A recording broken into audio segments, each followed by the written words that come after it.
Netflix is the world's biggest streaming service, with more subscribers than all cable TV channels in America combined. And in a similar vein, but with a very different industry, Drake has the title of the world's biggest rapper, crowned Spotify's most streamed artist of the decade. While both sit at the top of their highly competitive respective industries, they didn't just get there simply by accident. In fact, there are actually some very similar strategies that both players have employed to grow their profiles, fend off extreme competition, and ultimately rise to the top of their respective fields. In this video, we're going to take a deeper look at the key strategies used by both industry giants. Let's go.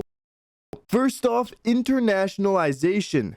Netflix's international expansion is a huge driver in the company's success. The American streaming platform first made its foray into the international market by expanding into Canada in 2010 due to its close proximity to and cultural similarities with the US. Over time, Netflix proceeded to expand into more diverse countries around the world, and now, only a decade later, is in over 190 countries. The streaming service's international growth was enabled through its expert local content strategy. See, Netflix specifically produces content for regional audiences. It does this through basing content around regional cultures and preferences, and providing local language programming and dubbing features to best appeal to localized market segments. While this content strategy has more than thrived in regional markets, it has actually also been a recipe for commercial success, with a good deal of Netflix's content intentionally transcending cultural specificity. For example, Spanish crime drama Money Heist and South Korean thriller series Squid Game have both become global phenomena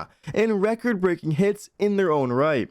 In fact, Netflix's chief content officer, Ted Sarandos, has said that a big part of the company's strategy actually involves bringing content from different countries to a worldwide audience. This approach of bringing more regional cultural content to the mainstream isn't unfamiliar with the music industry either, and is a strategy that arguably no one does better in the music game than Drake. Drake's ability to recognize buzzing regional sounds and put his own spin on them to set trends on a commercial level has been key to his success. He's forayed into a plethora of different genres and allied with respected artists from these genres to tap into new markets. Within the US, perhaps most prominent is Drake's allegiance to the Southern Trap wave, jumping on the Migos Versace remix in 2013. In collaborating with Future for What a Time to Be Alive in 2015 are some of his most notable ventures into the genre. Drake's also consistently made dancehall-inspired music over the years. This can most heavily be seen on his Views and More Life project. He's achieved a great deal of success from this,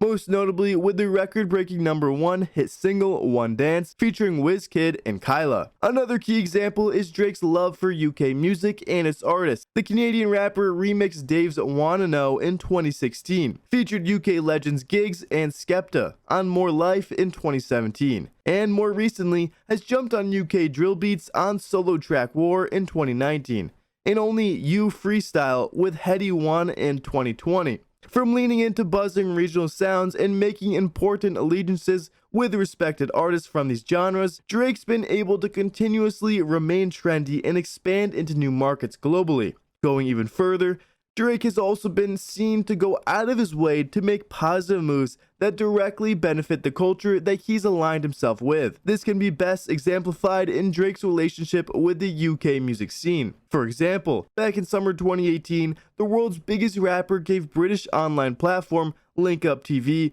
a massive look when he delivered a behind bars freestyle on their YouTube channel. In the following year, Drake famously turned the O2 into the O3 when he sold out his Assassination Vacation tour in London, which he then went on to reference in his #1 smash hit God's Plan. And more recently, Drake has helped to bring back Top Boy, one of the most authentic depictions of UK street culture, and helped it grow bigger than it's ever been while keeping it as close to the original as possible. Though these efforts and signs of public respect, Drake has been able to build even stronger foundations within the UK scene and its community, which has played a big part in the Canadian rapper cultivating such a large and dedicated fan base in the UK.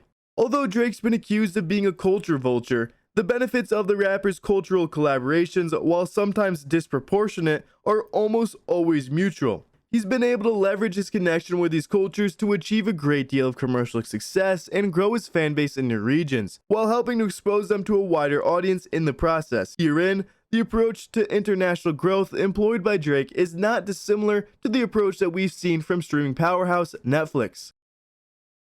Number 2. Content strategy.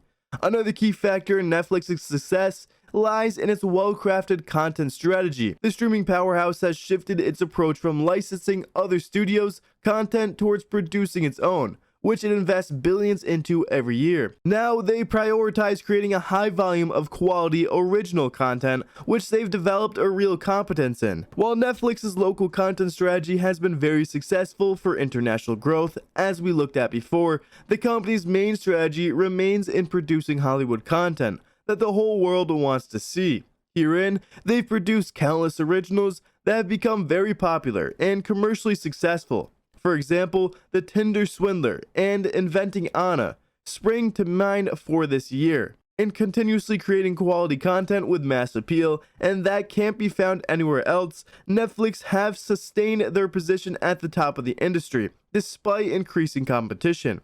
Now, moving back into Drizzy, parallels can also be drawn with his general content approach regarding his music. Firstly, Drake puts out a prolific volume of music, frequently dropping singles and also releasing a project every year or so, which he's done for the past 10 years plus. In refusing to stay for long, the boy manages to continuously maintain a peak level of relevance in the culture. And when he does drop, Drake strategically positions his projects for commercial success. He refers to release very lengthy albums, optimized for the streaming environment, with Billboard and the RIAA incorporating streaming numbers into chart rankings and plaque calculations as of a few years back. Plus, the bulked-up album approach allows Drizzy to aim for mass appeal through satisfying the varying desires of his large fanbase. Whether you prefer singing Drake, rapping Drake, or somewhere in between, there's guaranteed to be more than a few joints on a Drake album that are right for you. This strategy has undoubtedly been a recipe for commercial success for Drake and his projects. Since So Far Gone, released in 2009, not a single Drake project has failed to reach number 1 in the US Billboard charts. And more recently, Drake's highly anticipated album, Certified Lover Boy, while met with some mixed reviews, was a commercial success, debuting at number 1 in the Billboard charts, and breaking Apple Music and Spotify's record for biggest opening day streams, a record actually previously held by Drake's Scorpion album. Now, let's talk about singles. In an environment where making moments is the key to dominating relevance, a hit single is the most powerful tool.